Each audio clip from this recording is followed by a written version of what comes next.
Well, we just saw Downsizing, and on this show I take my friends, we go see a movie, we review it here in the car and have a discussion. The review video is spoiler-free, so if you're on the fence or looking for a recommendation, you can watch this video to find out what we thought. And if you have already seen the movie or just want to hear everything, including spoilers, watch the rest of the video, which will be its own thing, Downsizing movie discussion with spoilers.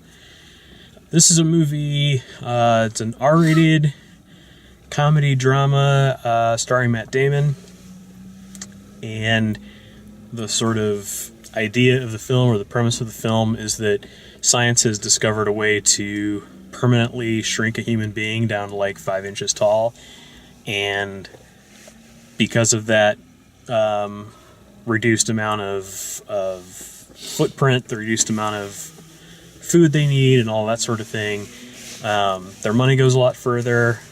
So people are able to live in mansions that couldn't afford to do that in reality, and everything is, 100th or less of the cost that it was in the real world. So a bunch of people doing it to kind of, on the one hand, save the planet, and on the other hand, be super materialistic with their limited funds. If you've seen any of the trailers for the movie, you should know that the movie does not follow the trailer, and the trailer is kind of misleading. The trailer makes it look like it's going to be sort of a fish out of water comedy with lots of sight gags.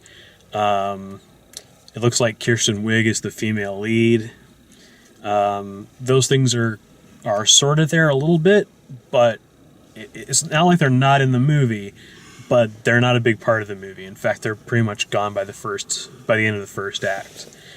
And another expectation that I had from the trailer was that once they got to the place where the little people live, it was going to be a lot like something like Suburbicon or The Truman Show or something like that, where there's some dark underbelly of this place, and those sort of things get hinted at, but you spend a lot less time in Leisureland than you think you will.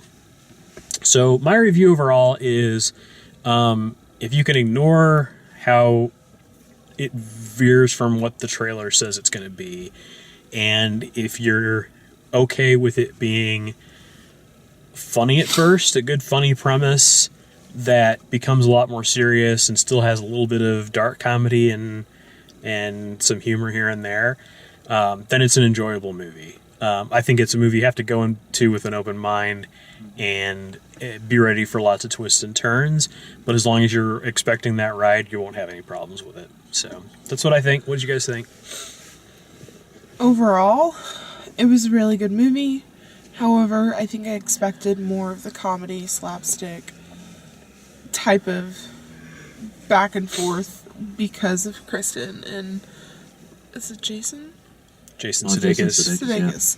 So I figured since he was in it as well, it would be more comedy driven throughout the entire movie. And then even the preview that you saw with the lady that was small already, right, talking to Kristen Wiig, that it would be funny or it would be some sort of a joke inside of it.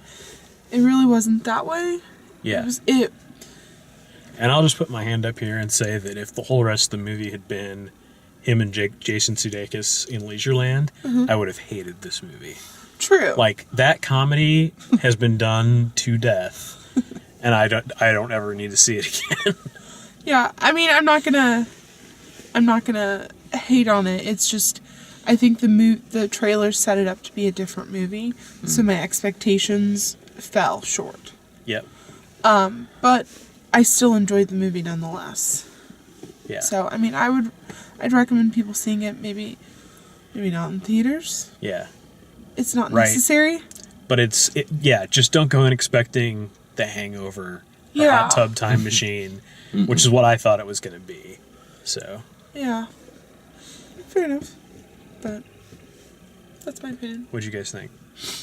See, when I watched the trailer starts off, it has these funny scenes, and then it seems to take a little bit more of a serious tone, like it's going to turn into a drama. And the movie's not like that at all. I thought the movie was hilarious. I thought it was a lot funnier than I thought it was going to be. I enjoyed the movie. It definitely was not the movie that I thought we were going to watch. It wasn't R-rated comedy number 32 Yeah, it was... template. It was like... It was a very dark comedy, in my opinion. The cast was great. The characters were fun. And I would definitely watch it again. That being said, I'd watch it at home. A rental. Yeah. I liked this movie a lot more than I thought I would, and in a different way. So I totally agree that it's been kind of mismarketed, and the trailer is misleading in the tone of what you think it's going to be. But what it turned out to be, I really, really enjoyed, and I'm sure it's kind of trying to say something that I can't quite figure out what, but there's a lot of kind of almost environmental stuff going on, like on a larger picture kind of thing. But like the feeling behind a lot of the scenes, especially from the Vietnamese woman, which plays a big part in it, I thought was very kind of touching, and I enjoyed the humanity of it. I enjoyed the comedy stuff that wasn't like forced. It just kind of, it felt like, and the whole movie for me felt a bit different. Like I was surprised that I felt like, whoa, that for me this is kind of something different to watch. I really felt like it was an experiment in something I hadn't really experienced before. So it has its pros and cons, but overall I really unexpectedly liked it a lot. So there you go. That's our review. If you like the way we do these, please like the video, subscribe, and check out all of the written and video reviews at dalemaxfield.com. If you want to see spoilers, watch the other video for that. And until next time, thanks for watching.